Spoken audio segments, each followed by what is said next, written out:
Good afternoon, everyone. Good afternoon, good afternoon. It is great to have you here.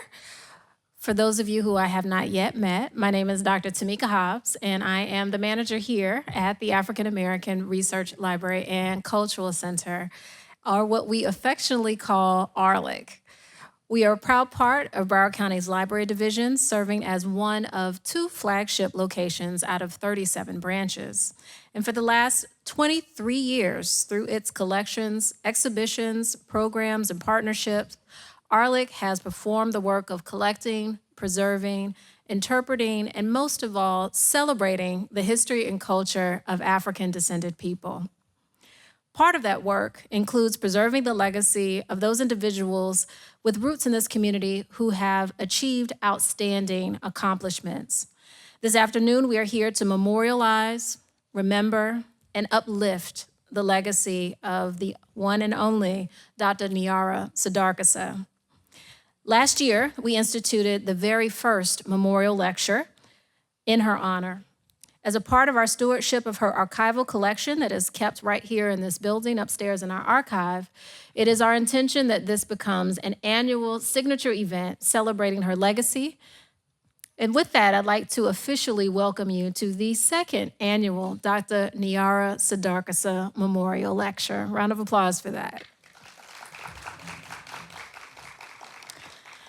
And for those of you who may not be familiar, I'm going to give you just a bit of a background on Dr. Sudarkasa and tell you why we're doing what we're doing. She was born Gloria Albertha Marshall in 1938, and she was a young woman who would go on to become Niara Sudarkasa. She was raised right here in Fort Lauderdale, and as a girl, her precociousness and intellect were very clear. After graduating from Dillard High School at the age of 14, the next year she began her college education at Fisk University. Her academic career was full of firsts. She became the first Black woman to teach at Columbia University, where she received her master's and doctorate degrees. She became the first Black woman in the anthropology department at New York University, where she joined them as an assistant professor of anthropology in 1964. 5 years later, in 1969, she became the first Black woman to teach in the anthropology department and achieve tenure at the University of Michigan. Then, in 1986, Dr. Sudarkasa became the 11th and the first woman president of Lincoln University, the oldest degree-granting historically Black university in the nation. It was a role that she held for 11 years. Throughout her career, Dr. Sudarkasa worked to connect Africans in America with African people on the continent. In doing so, she developed an international network of academic leaders, students, and friends. After her retirement in 2001, she was conferred the title of Chief Yeye Olakun Ibadaro of the Ife in the Kingdom of Yoruba in Nigeria. Her royal name means, and I love this, Mother from across the seas who comes in a time of peace. Dr. Sudarkasa returned to her hometown of Fort Lauderdale and became the very first scholar in residence here at the African American Research Library and Cultural Center. Her papers, books, and art became a part of the foundational collection here in our archives. Her papers remain the second largest collection that we have here at AARLCC. The first name that Dr. Sudarkasa chose for herself was Niara, which means woman of high purpose. That was the way that she saw herself and the way that she lived her life.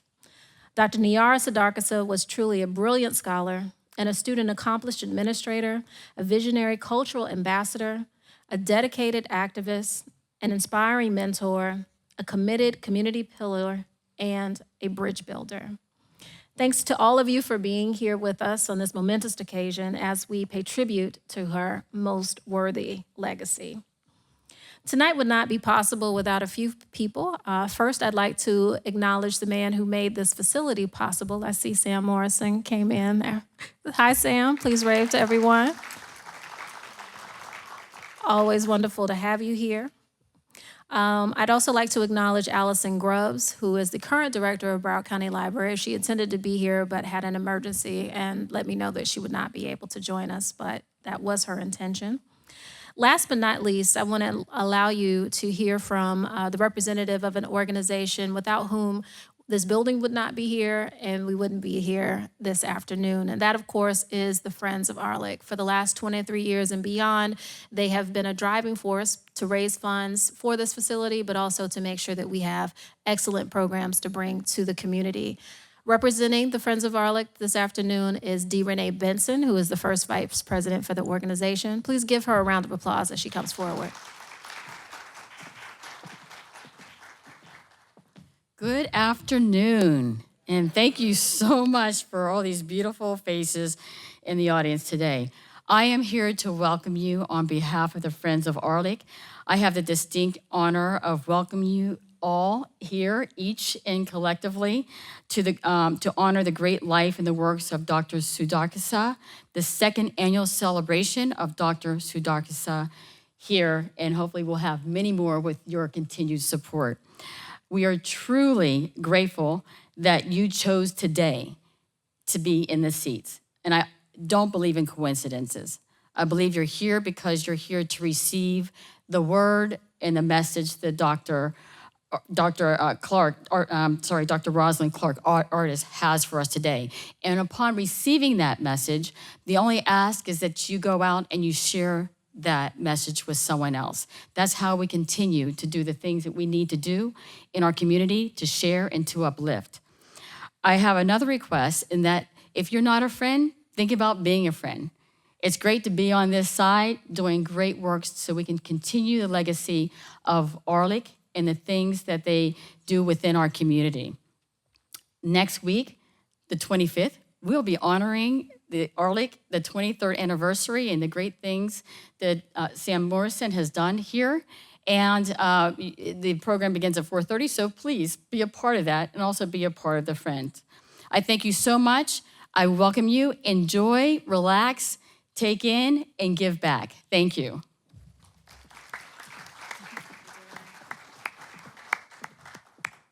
Thank you, Dee Renee. All right, I want to acknowledge some of our other partners and sponsors that have made this night possible. First, I want to acknowledge the Broward Alumni Chapter of Delta Sigma Theta Sorority. I know that Demita Salters, their president, is here. Wave to everybody, Demita. She's been with us since the very beginning and has been an enthusiastic supporter of this program. I also want to acknowledge both the North Broward and the South Broward alumni chapters of Delta Sigma Theta. Raise your hands, ladies, if you're in the house.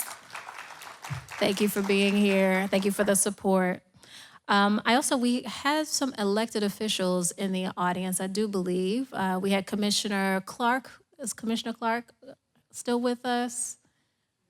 She had to leave. Okay, she's with the city of Sunrise, and she was here with us earlier. Are there any other elected officials here who would like to be recognized at this time? Okay, if not, we'll move right on.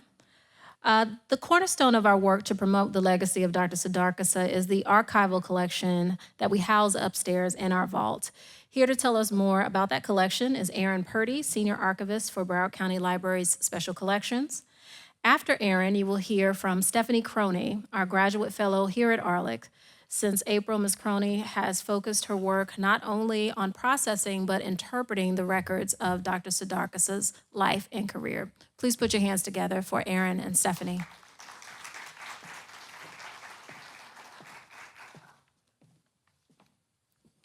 Okay, hello.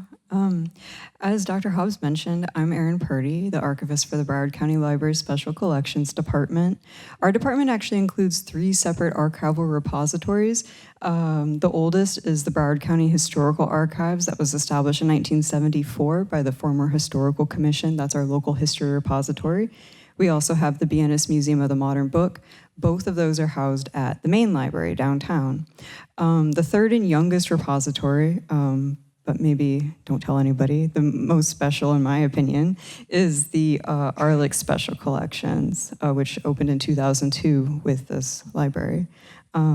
It's dedicated to preserving archival materials that document the history and culture of people of African, African American, and Caribbean descent, which is something that distinguishes us from a lot of other public libraries that also have Black-focused archives.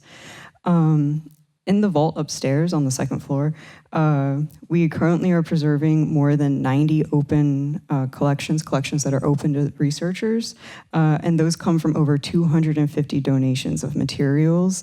In total, we have over 1 million items upstairs. Beyond the collections that we have that are more general, collections of international significance, we also have specific collecting areas that comprise major research resources on Caribbean art, African art, the history of Black Broward, and the history of Black libraries and Black librarians. So these are particularly strong areas for people to come and do research in. As Dr. Hobbs stated, the second largest collection at AARLCC is the Dr. Niara Sudarkasa collection. Dr. Sudarkasa donated her papers to us in 2006, and the collection currently stands at 400 boxes, which is more than 175 linear feet of shelf space. Her collection also has her personal library of more than 3,893 books. So she was a very avid reader. Beyond documenting her incredible career, her papers are a unique resource on Yoruba language and culture, minorities in higher education, and the Black Power movement in the United States. And they also document her work to strengthen international programs at both Lincoln and Michigan. As you can see, this collection is an incredible resource for contemporary researchers, and we're proud to be able to preserve it for future generations here at AARLCC. Like all of our collections, the Sudarkasa collection is available by appointment to any member of the public to come and do research in for free. So you can actually make an appointment and come and touch the original papers, see her handwriting, all these things that she collected, created, and used. The collection is also partially digitized and available on a free and unlimited basis at the Broward County Library Digital Archives. The BCL Digital Archive website right now for a whole year now has been averaging over 20,000 views each month. And these viewers are researchers from literally all over the world. We've also been working with our internal cataloging team to add additional books and publications from Dr. Sudarkasa into the Broward County Library catalog.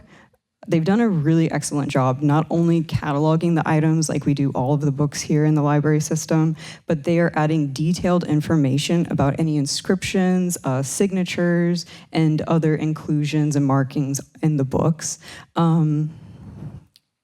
This detailed cataloging work documents the extensive network of friends and colleagues, as well as the way in which Dr. Sudarkasa used the materials. So that's been a special project that's been going on. Last year when I spoke at this event, some of you may remember that I stated that the Broward County Library Special Collections staff is presently in the process of further arranging and describing the papers in order to make them easier to do research in. This is an enormous undertaking. Like I said, it's over 400 boxes, but we know that the Sudarkasa collection is well worth the effort and the attention to detail that we're putting into it, and it'll probably be finished 2-3 years. I'm pleased to announce this year that we've had 2 people engaged in processing parts of both the University of Michigan materials and the Lincoln University materials. The newly processed materials include Dr. Sudarkasa's papers from CAS, the Center for Afro-American and African Studies at the University of Michigan, which Dr. Sudarkasa directed from 1981 to 1984. Stephanie Croney, who Dr. Hobbs told you about, is AARLCC's 2025 Graduate Research Fellow, and she did an excellent job arranging and describing the CAS materials. And this process really opens them up for detailed research and preserves them for future generations. I'm also grateful that Stephanie has agreed to join us as a fellow again next year, and will continue to process other portions of the University of Michigan papers so that we can highlight and uplift this part of Dr. Sudarkasa's legacy. I've truly enjoyed working with Stephanie. She's a very highly engaged and passionate scholar, and she really has done some of the most thoughtful archival processing that I've seen in my career. Any archivist can process a collection, but only some of them are able to authentically preserve the original purpose and intent of the collection, and also let a voice like Dr. Sudarkasa's speak through the materials. I'm very pleased to bring her to the stage so that she can tell you about this and other aspects of the work that she has completed here at AARLCC. So please welcome Stephanie Croney.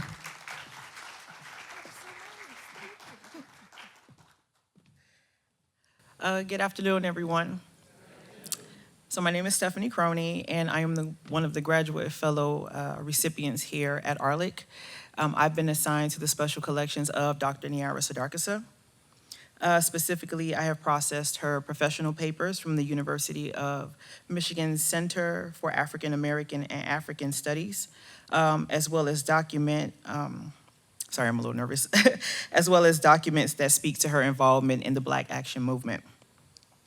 So my involvement with the archival process has allowed me to witness the agency, resiliency, and intellectual capacity of Dr. Sudarkasa. This archival journey transported me to the late 1960s through mid-1980s.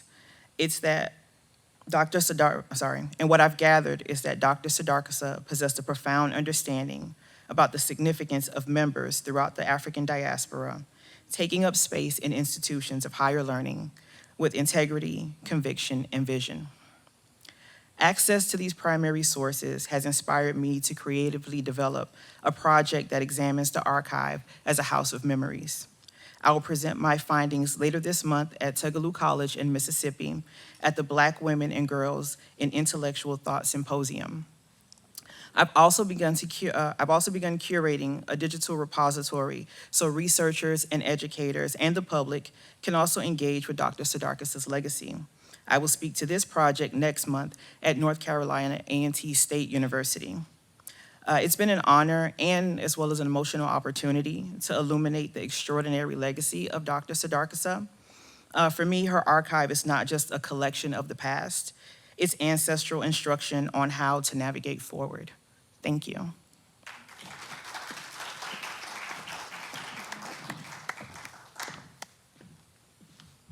Thank you, Erin, and the Special Collections team, and thank you, Stephanie.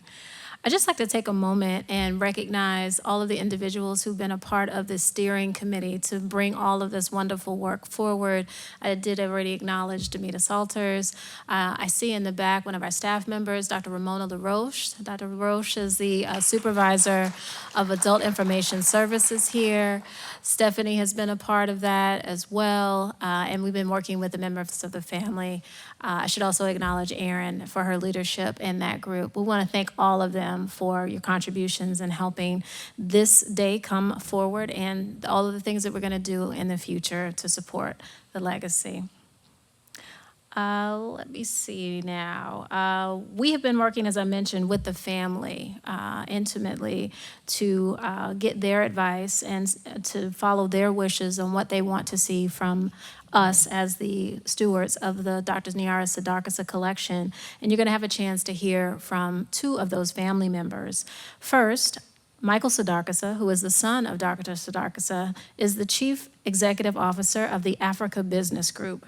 A commercial attorney and an economic development practitioner, his areas of specialty include African private sector development, international trade and investment, promotion and facilitation, corporate finance, and private equity investment. He lives and works in Johannesburg, South Africa, and he has recorded his remarks, but you'll see in a moment. After Michael, you will hear from Jasmine Sudarkasa, who is the oldest granddaughter. She wanted you to know that. She is very accomplished in her own right. She's a cross-sector strategist with leadership experience across philanthropy, media, and social impact. As an executive leader and coach, she has helped shape organizations and secured transformative funding and designed responsive, complex national programming for these organizations. She is a graduate of Columbia University, like her grandmother, and she's also a proud initiate of the Rho chapter of Delta Sigma Theta Sorority Incorporated. So first you'll see the video from Michael, and then you'll hear from Jasmine, who is here with us in person. Good afternoon. I bring you greetings from my home in Johannesburg, South Africa, and want to thank all within the AARLCC community for continuing this initiative and convening this year's second annual Niara Sudarkasa Memorial Lecture. Unfortunately, I'm not going to be able to join you today, but I'm very happy that my eldest daughter, Jasmine, will be able to make formal contributions to the program today on behalf of our family. I'm also excited that this initiative seems to be growing, and I hope that it continues to grow from strength to strength, and that it becomes an inspiration for young people in the Broward community to go out in the world and make their own contributions. I'm hopeful that you'll have an excellent program this afternoon and hope to see you next year. If there's anything that you should know about my grandmother and I, it is that we were the best of friends. If you have a best friend, and I'm sure that most of you do, you know that being someone's best friend means you get the best parts of them and also a lot of very unglamorous moments alongside them.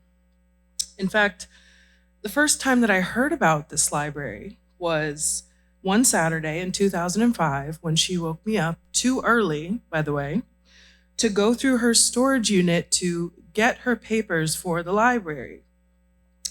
I'd always known that she was important, of course, but not enough that people would want to preserve her 9 million pages of yellow legal pad and my holiday card to her from 1997. At the time, it felt like she was holding on to something and I couldn't really understand what it was, but as any best friend would, I helped her. 20 years later, I can't help but think that these small, unglamorous moments together were, in fact, the best parts of her.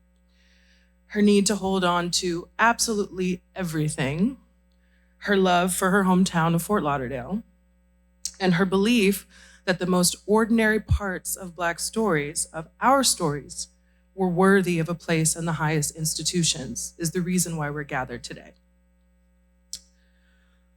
Because she held on to literally everything, we had and have a living archive of some of the most incredible moments of Black history.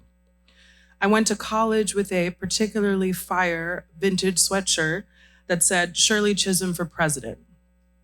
Not only was it very cool, but I got to explain to my classmates that yes, in fact, a Black woman had already run for president. Actually, come to think of it, her clothes deserve a mention. They are not represented in the archive, but my girl could dress. And part of her legacy to me is that she gave me so many beautiful pieces. It deserves to be said that in her home, it was important that you be smart, but you better be fly. Because she loved her home city of Fort Lauderdale, she returned here after her time at Lincoln. Because of that, my siblings and I have all lived here with her on again and off again and returned year after year up until her death and beyond. I spent many summers accompanying her to church at the New Mount Olive Baptist Church, attending programs here at the library with her, and of course, picnics with her beloved class from Dillard High School. She wanted me to know that she was first a Nassau, then an eldest daughter, also an eldest granddaughter, and she wanted me to know that she was a friend to many. It was important to her that we all know where she came from and by virtue of that, where we came from. Because of all of that, I have to cherish her belief that Black people and Black women especially have stories that deserve to be preserved and honored in rooms and institutions just like this one. Because of her, I didn't think twice about climbing high and traveling far from my parents to attend university in New York at the age of 17. All of my siblings did the same. We never doubted for a second that we belonged anywhere that we've been, and I have her to thank for that. I also have Dr. Hobbs, Stephanie, the Friends of AARLCC, and all of the incredible staff here to thank for working so hard to preserve her legacy for us. On behalf of my family and my bestie, I want to thank you all for being here in celebration of her. How lucky am I that I have this beautiful library to visit whenever I miss her and whenever I need a moment with my best friend. Thank you.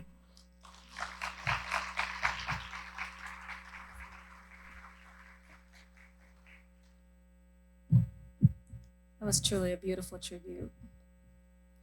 Well, it was after we began to interface with Michael and Jasmine that we learned a few things about Dr. Sudarkasa. It's one thing to work in the archives and learn about her professional life, but from the family, we get to know more about her as a woman, a mother, and a friend. One of the things that we asked them was what kind of music did she like to listen to? And they let us know that she was a huge fan of one of her fellow alum from Dillard High School, and that is none other than Cannonball Adderley. So we thought this year we would do something different and ask for a musical tribute to Dr. Sudarkasa that would uplift the music that she loved.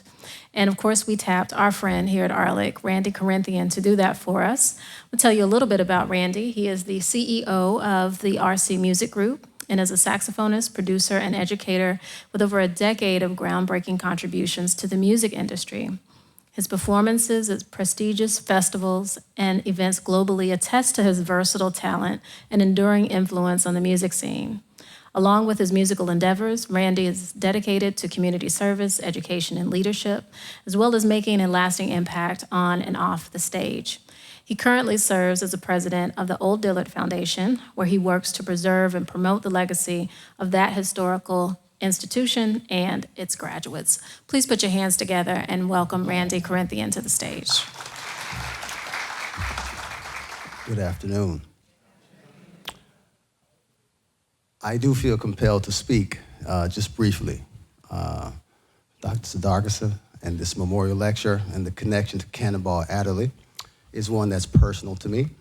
For those that know the history, he spent quite a bit of time here in Fort Lauderdale. He taught at Dillard High School, and in fact, the connection is that he also taught Dr. Sudarkasa to play the clarinet. While I wasn't fortunate to study with him in the living world, the music catalog that he left behind was certainly influential on my development as a musician. In addition to the Dillard High connection,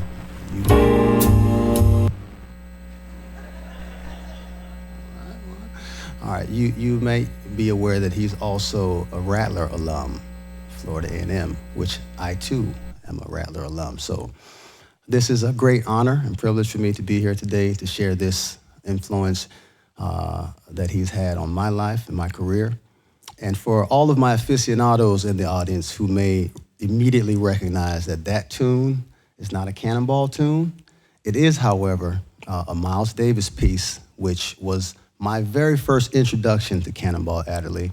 It's a blues, and when you're learning, it's said that if you can play the blues, you can play anything else. So this was the first song that I probably learned and transcribed. So you can go back and listen, record here, and see what I've stolen, what I have borrowed from Cannonball.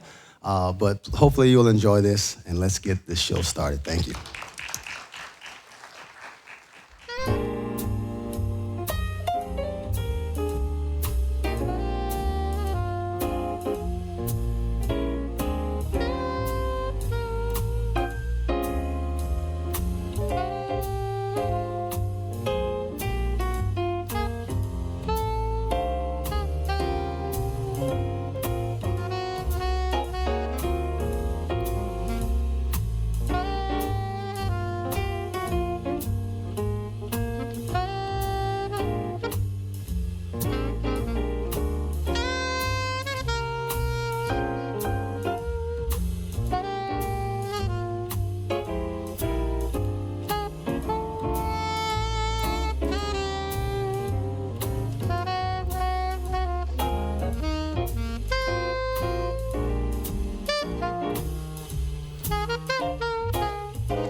This last tune was towards the latter part of his career, where we started to see the fusion of traditional jazz with more soul, and that which led into the fusion era. So this tune is a lot simpler, but it's quite a bit soulful, which you could always count on hearing in Cannonball's playing. So if this is your first exposure to him, I would implore you to study the catalog as a legend that spent time in our soil.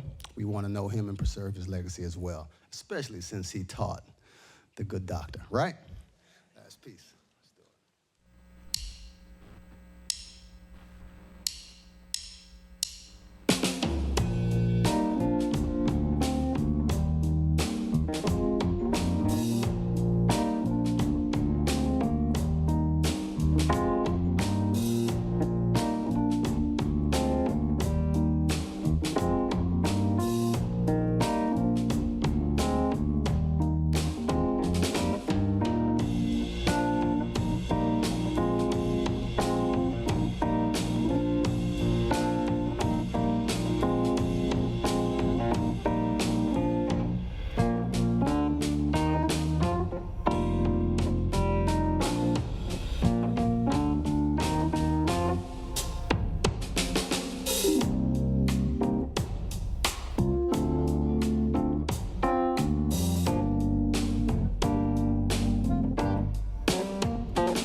Please keep it going for Randy Corinthian.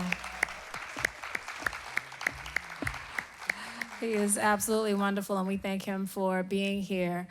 All right, next we are ready for our keynote speaker. As we were working as a planning committee, there were a lot of different directions that we could go in, given all of the different tangents that are associated with the life of Dr. Niara Sudarkasa. But we decided that this year we really wanted to focus in on her leadership at HBCUs. As I mentioned earlier, she was the first woman president of Lincoln University when she took that helm in 1986. Last year, we had one of her sister presidents who was, along with her, another Black woman who was one of the first to lead an HBCU. That was none other than Dr. Janetta Cole. Was anybody here to hear Dr. Cole last year? She was incredible. And the first person that I thought about that we could uplift this year was my former boss, actually. I worked with her at Florida Memorial University, our local HBCU. I was on the faculty when she joined us and was just blown away by her intellect, by her leadership, by her talent. She's now the first female president at Benedict College. And it was, yes, a round of applause for that. And so I was so glad when she said yes, that she would return to South Florida and to be here with us. And to do us the honor of introducing her this evening, please welcome to the podium Demita Salters, who is the president of the Broward Alumni Chapter of Delta Sigma Theta Sorority Incorporated. Good afternoon. It is indeed an honor to be able to introduce you to Dr. Rosalind Clark Artis.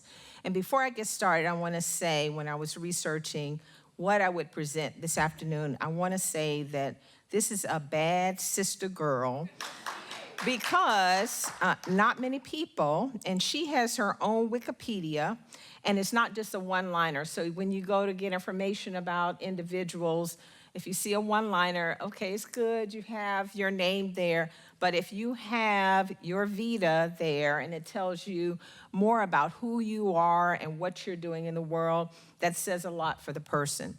So Rosalind Clark Artis is the 14th president of Benedict College, which is in Columbia, South Carolina, my state, my home state of South Carolina, and I know we have a Benedict grad out in the audience. And the first woman, as you heard, to hold the position. She holds additional distinction of being, you heard this as well, the first female president of Florida Memorial University in our own backyard in Miami Gardens. She's also an educational advisor to the U.S. Secretary of Homeland Security, serves on the board of directors of the United Negro College Fund and the Council of Independent Colleges, and serves as co-chair for the United Way of the Midlands campaign. Dr. Artis was born in Springfield, Massachusetts, and was raised in southern West Virginia. She received a scholarship to attend West Virginia State University, earning her Bachelor of Administration in Political Science in 1991. During her matriculation at WSVU, she was initiated into the Alpha Delta chapter of Delta Sigma Theta Sorority Incorporated. She went on to earn a JD, or Juris Doctorate degree from West Virginia University College of Law, and a doctorate in higher education, leadership, and policy from Vanderbilt University. She practiced law for 10 years with the firms Brown and Levikoff and the Wooten Law Firm. And then a friend asked her to teach courses as an adjunct professor. Dr. Artis acquiesced despite lack of experience in education. She found her passion in the field and returned to school to earn a doctorate degree so as to pursue the path in depth and full time. Leaving behind her 6 years part-time classroom teaching, she graduated to the position of director of Mountain State University's Legal Studies program. Next, she served as senior academic officer for distance education, a post in which she oversaw the university's independent study and online programs. She also managed the school's Orlando, Florida, and Center Township, Pennsylvania campuses. Dr. Artis was named Chief Academic Officer at Mountain State University in September 2010, a post in which she was responsible for all curricular and programmatic academic decisions, regardless of the campus. She served as a provost there as well, a position she began in 2011 when the university, or she went on and to transition to the position of president of Florida Memorial College. There, she oversaw the implementation of new technology, construction of new facilities, and resource development in STEM, cybersecurity, and social justice. In 2017, she assumed the position of president of Benedict College, where she lowered tuition by 26%, tuition costs by 26%, and launched the HBCU Sustainability Summit. In 2020, Dr. Artis helped open Benedict College Women's Business Center, making the college one of only 2 historically Black universities in the U.S. to house a business center dedicated to advancing women in business. And I think we also need to know that the university named, I believe it's the administration building, in her honor for all of the work and all of her contributions, and really in such a short period of time to Benedict College. So that's an ovation in itself. She has received numerous awards and recognition over the years for her work in higher education. And I'm gonna say this personally because I kind of follow her. I don't think there's any purple left in the state of South Carolina because she is all about supporting her university. So anything that Benedict College has, whether it's a football game, am I right? Football game, anything that goes on in that university, here's the president that supports it. I don't know if October is her favorite month, but she and her family, they love to dress up. And so she is married to Selby Artis. They have 3 beautiful children. One I know is at Morehouse. The other is her daughter is a senior. Her son is an adult. But she's very proud of her family. And you could just feel it and see it whenever you see or hear about Dr. Rosalind Clark Artis. So it gives me great pleasure to introduce her to this audience this afternoon. So please join me in welcoming Dr. Rosalind Clark Artis.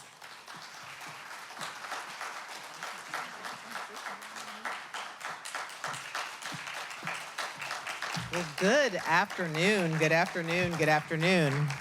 You can only get an introduction like that in South Florida. Thank you to my soror and dear friend. Thanks to each of you who have joined us here today. Certainly allow me to begin by thanking my friend and colleague, Dr. Tamika Hobbs, and of course the Broward County African American Research Library and Cultural Center, affectionately referred to many times here today as AARLCC, for the invitation to present the 2nd annual Dr. Niara Sudarkasa Memorial Lecture.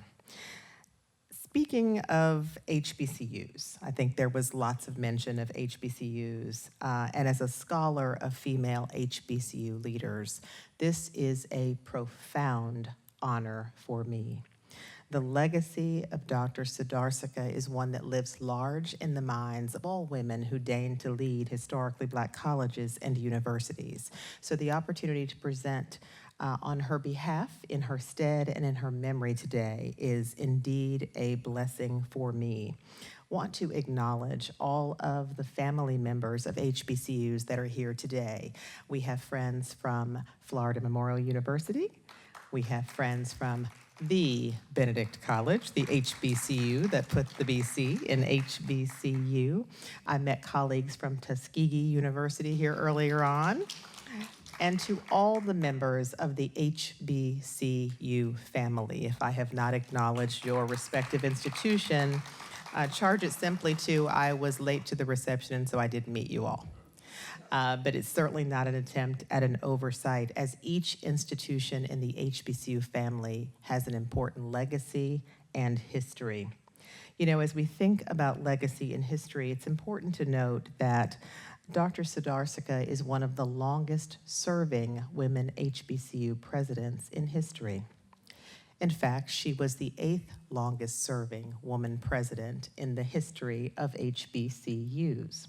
She is also one of only 5 HBCU women presidents to have surpassed the 10-year tenure mark. Think about that in terms of longevity and the ability to impact the future of an institution. Only a handful of Black women have had the opportunity to lead. That speaks volumes about the quality of the leadership of Dr. Sudarkasa. For those of you who may not be fully aware of her impact and legacy, you should know that it is not measured merely in terms of her tenure.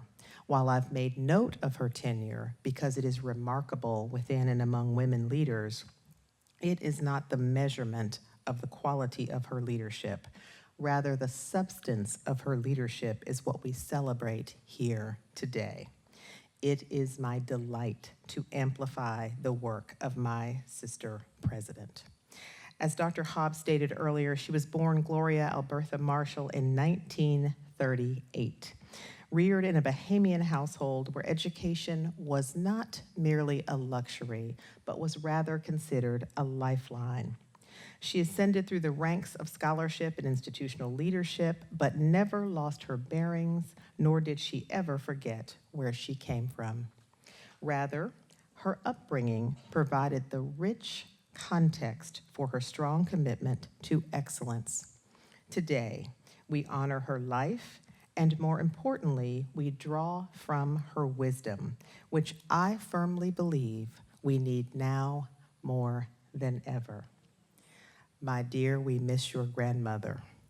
It was a delight to hear you speak personally of your experiences with her, certainly to hear from your father and from many assembled here today who actually knew her. I did not have the privilege of getting to know Dr. Sudarkasa personally. Unfortunately, she left us prior to my having an opportunity to engage her. But what I know about today is that her legacy lives on, and her lessons speak to me as a current HBCU leader this day and always. Her journey from these very streets in Fort Lauderdale to the presidency of one of the oldest historically Black colleges and universities in America is both improbable and inevitable. Improbable because the barriers before her were immense. Inevitable because her gifts and her grit simply could not be denied. Dr. Sudarkasa's academic brilliance took her from Fisk University to Oberlin College and then on to Columbia University, where she became the first African-American woman to teach there. From Columbia to the University of Michigan, she achieved a series of firsts. First African-American woman to receive tenure, first to become a full professor, and first to lead the Center for Afro-American and African Studies. But she was not simply collecting titles.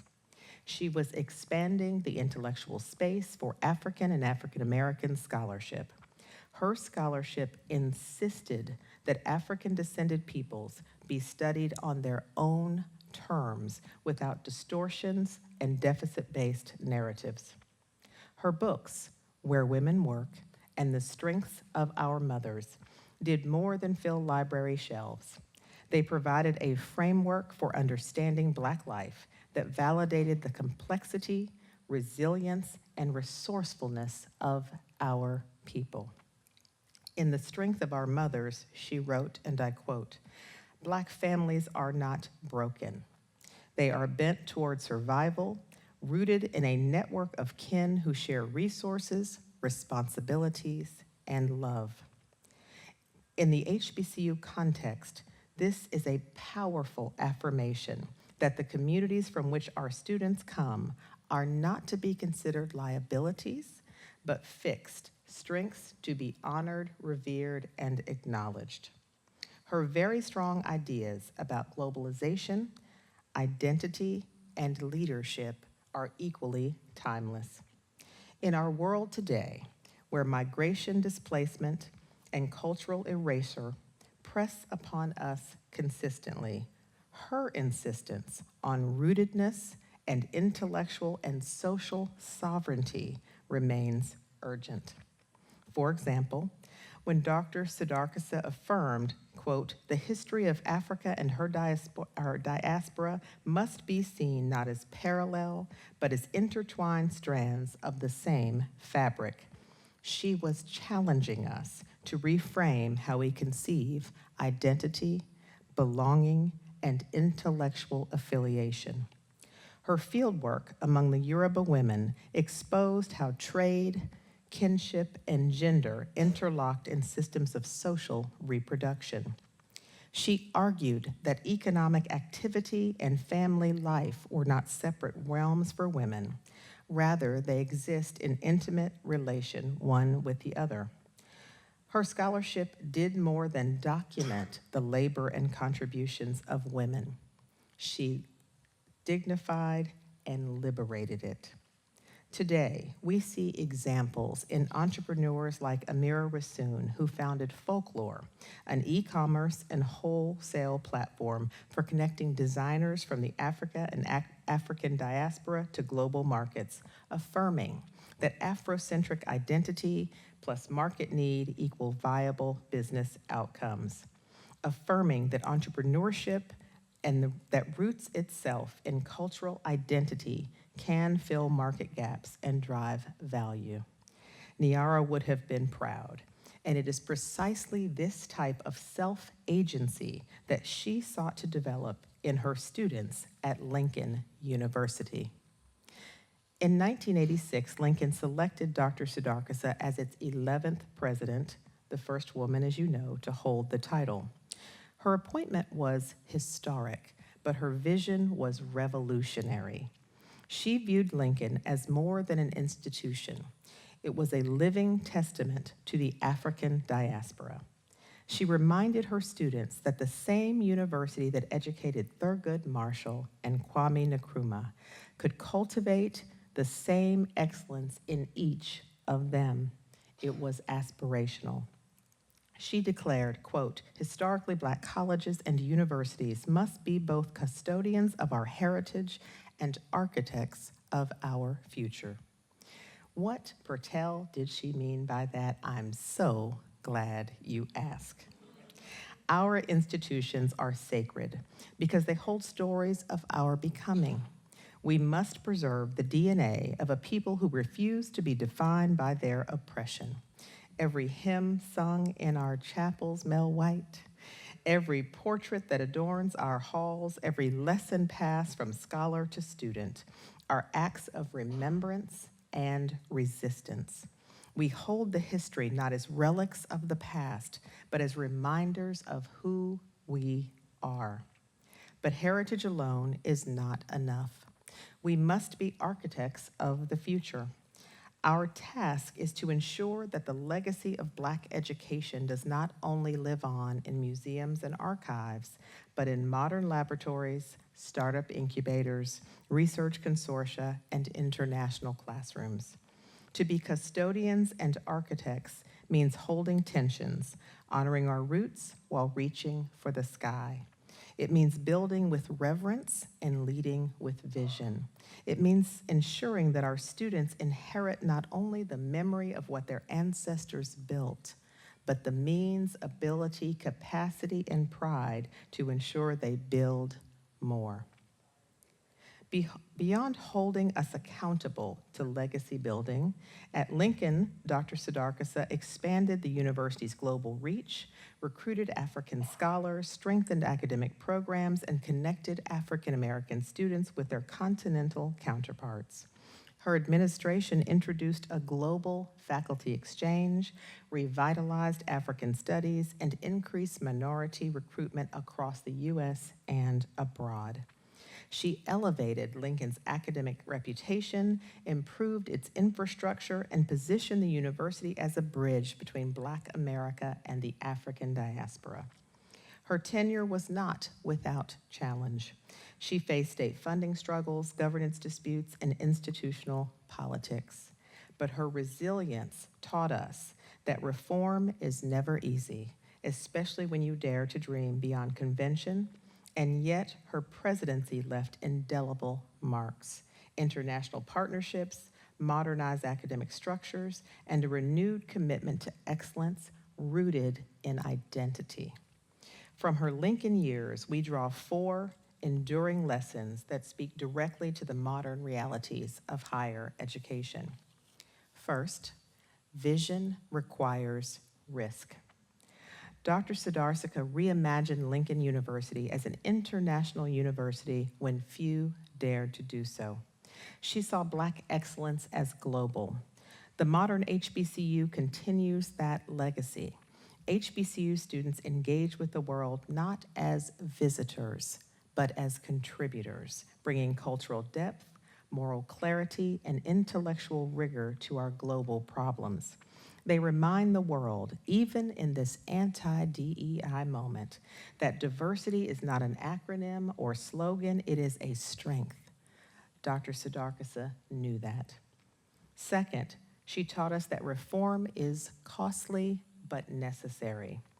Transformation brings turbulence. Her courage under criticism reminds every HBCU leader that progress demands resolve. Progress does not come to the comfortable. It comes to those who stand firm when the winds of policy, politics, and public opinion shift. Resolve, not rhetoric, is what moves us forward as a people. Niara was steadfast and unmovable in times of great challenge. So too must we be. Third, women's leadership is transformative. Her presidency opened doors for future women presidents like myself, proving that emphatic, empathetic, principled leadership is indeed powerful. At HBCUs, our work has never been transactional. Rather, it is transformational, and in her case, transnational.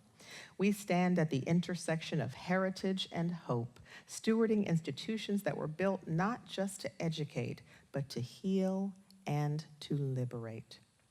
Our students carry more than books, laptops, and smartphones. They carry the weight of generational struggle and the possibility of generational change. To lead them effectively, we must listen, understand, and care. Number 4, HBCUs must remain unapologetically centered on mission. Our mission, she said, has never been merely to educate. It has been to redeem the promise of a people. Her career is a testament to that purpose-driven leadership. HBCUs operate today in an era of contradiction. We are celebrated, yet underfunded, praised, yet scrutinized. Dr. Sudarkasa taught us that to lead an HBCU is to stand in the gap between promise and peril, to hold that space with faith, determination, resolve, and hope.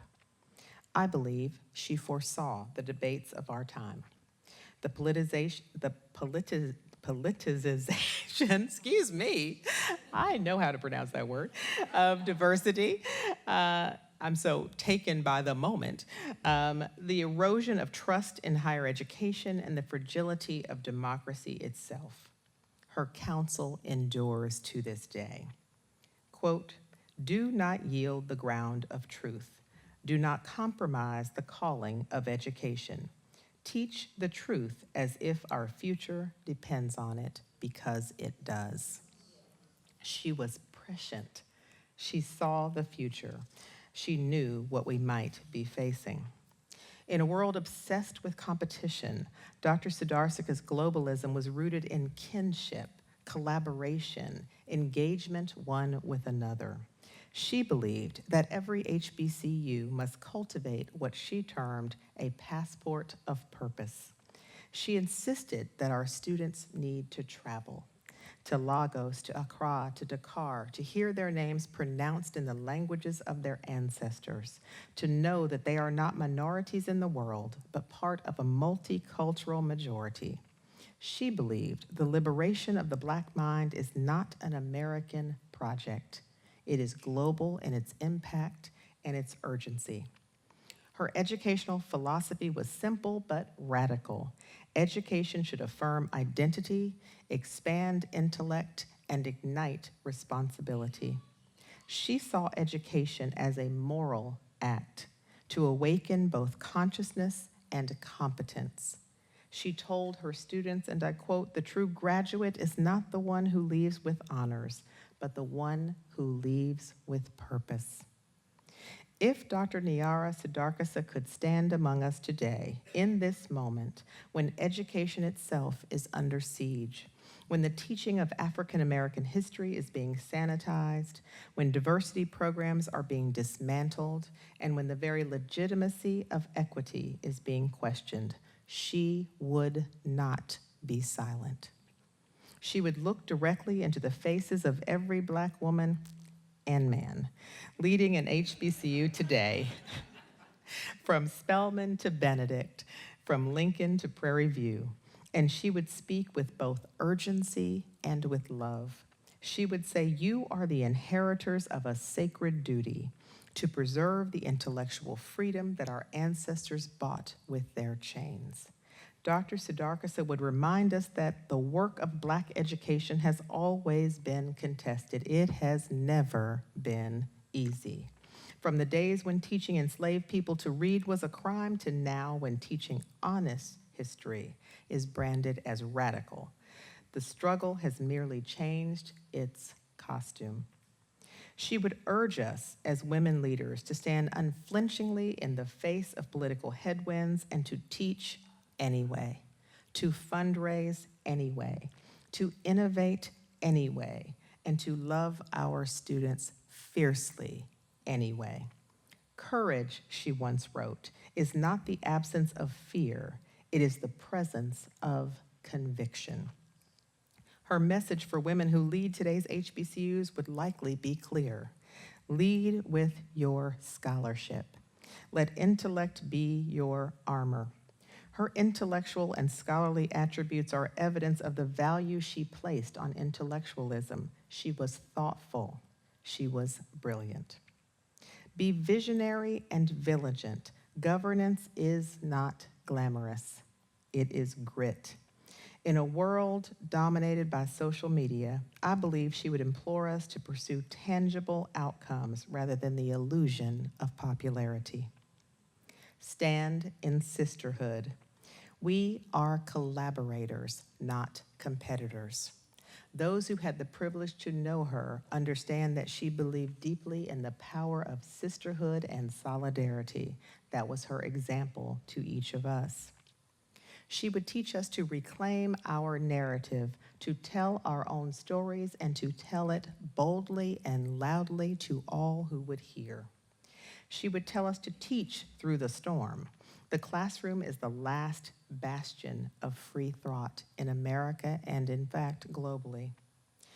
And she would close her counsel likely simply, quote, "Do not shrink. This is the work. This is your time. This is our time to do the work that she left for us to complete. The race is not finished. The race is not won. We are simply running our leg in the marathon. She has handed off the baton. I, and perhaps many of you, have chosen to take up the mantle." After leaving Lincoln, she came home to Fort Lauderdale, serving as a scholar in residence here at the African American Research Library and Cultural Center. She taught, mentored, and preserved the very heritage that she had championed globally. She embodied Sankofa, the wisdom of returning to retrieve what must never be forgotten. For those of us who serve in higher education today, male or female, her charge is clear. To lead with global vision, the world is indeed our classroom. To guard institutional identity because excellence without authenticity is emptiness. To invest in our students, our legacy is not in our titles, but in our graduates. She would tell us to stay rooted in our community. Scholarship must never become estranged from service. She would remind us that the measure of our success is not how far we go, but how far we bring people along with us.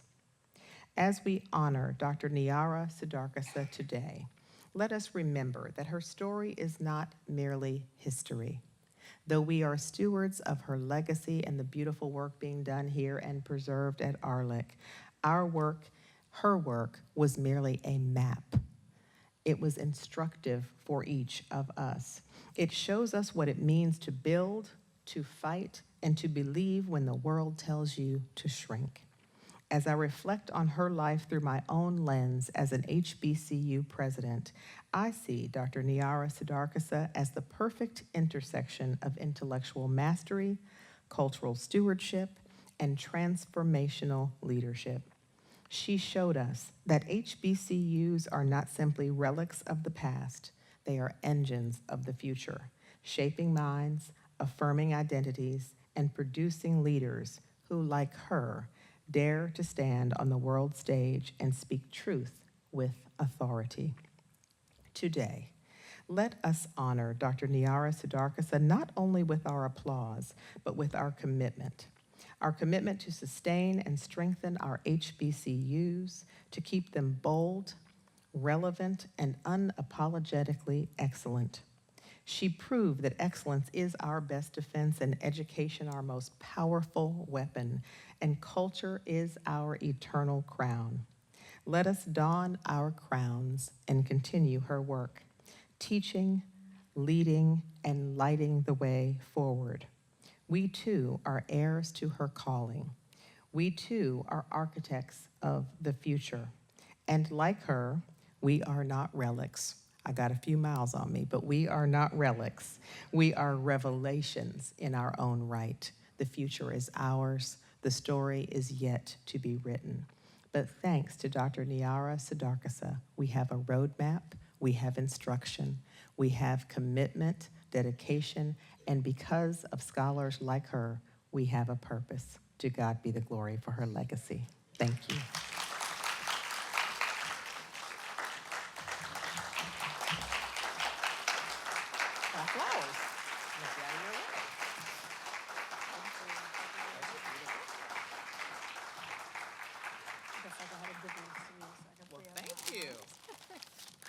Another round of applause, please, for Dr. Rosalind Clark Artist.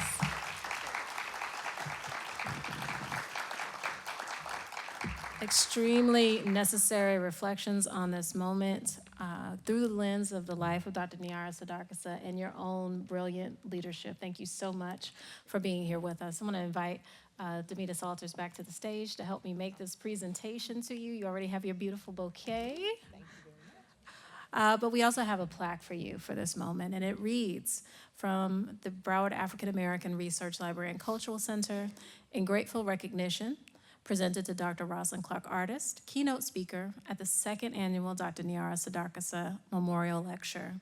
With profound appreciation for your inspiring leadership in higher education, your contributions, like those of Dr. Niara Sudarkasa, continue to pave the way for generations to come. Presented by the Friends of the African American Library, here October 18th, 2025. Thank you so much. Oh, I appreciate you. That's incredibly kind of you. Thank you. I feel like I just won a beauty pageant. Yes. And on behalf of the 3 chapters of Delta Sigma Theta Sorority Incorporated here in Broward County alumni, North Broward County alumni, and South Broward alumni, we want to say thank you for your leadership, of course, in the HBCU arena, but in higher education, and all you do to be forward-thinking and also what you give back to the community. So we appreciate you. We are so proud to call you our soror. So thank you so much. I appreciate you. You're welcome. Thank you. Yes, let's go.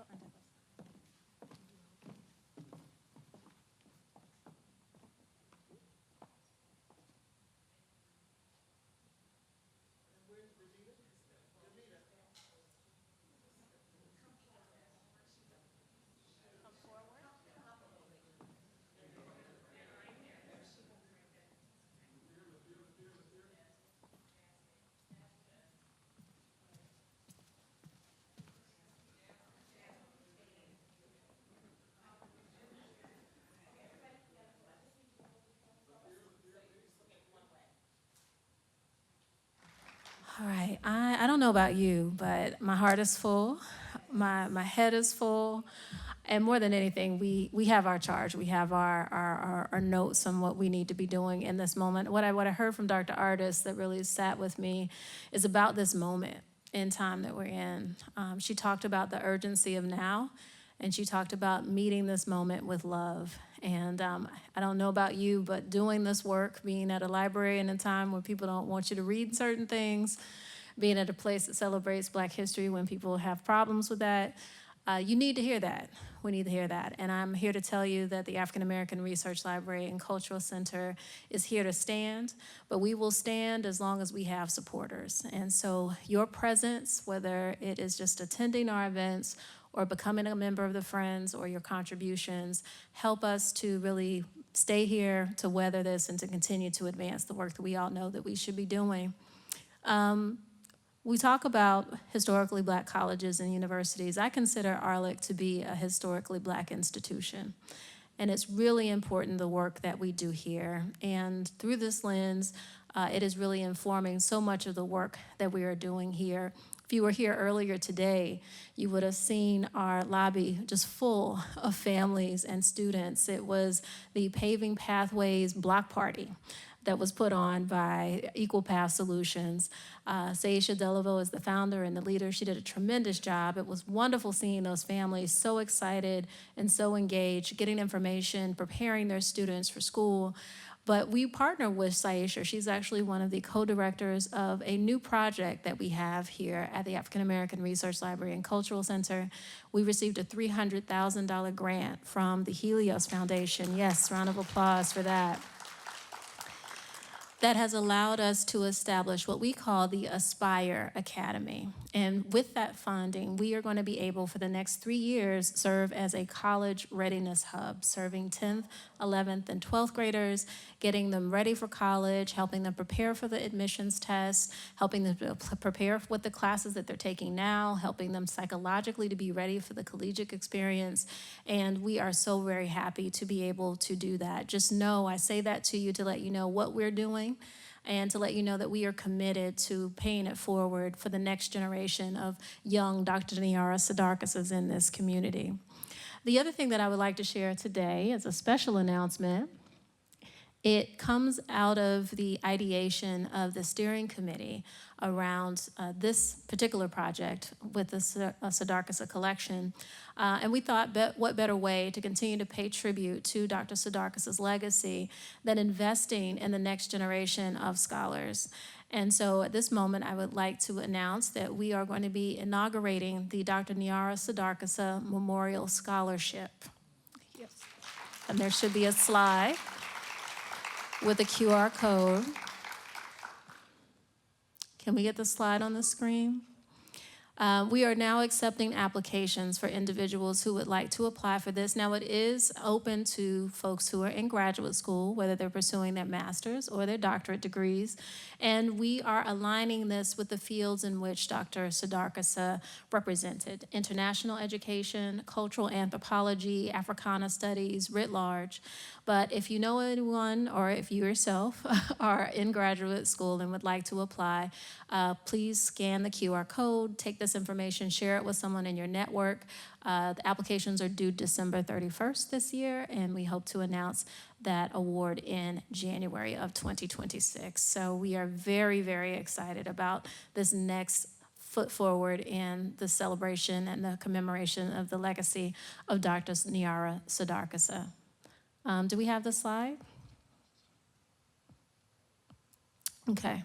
All right. Well, it's on our website. So if you visit us at AARLCC, AARLCC.broward.org, you will see information there. If you go down to the events and look at today, it's up. It's up every day through December the 31st. So please spread the word and help us get the word out about it. All right, well, that brings us to the conclusion of our program. I want to thank all of you for being here. I want to thank again our sponsors, the Friends of AARLCC, the Broward County, North Broward and South Broward alumni chapters of Delta Sigma Theta Sorority Incorporated. We appreciate you so very much. And if you're not doing anything, next week, we have a big event. I don't know how many of you are aware that we are hosting big time HBCU supporter, to keep with the theme, Robert F. Smith. He is a philanthropist, a billionaire, an innovator, but he's coming here. He'll be here with us next Friday on his book tour to celebrate his book, Leading Boldly. So we invite you back to be here next Friday, October the 24th at 6 p.m. right here on the stage. He'll be in conversation with our friend, Dr. Jermaine Smith-Baugh from the Urban League of Broward County right next door. So if not then, I hope to see you here in the future. Thank you so much for being here today. Please enjoy the rest of your weekend.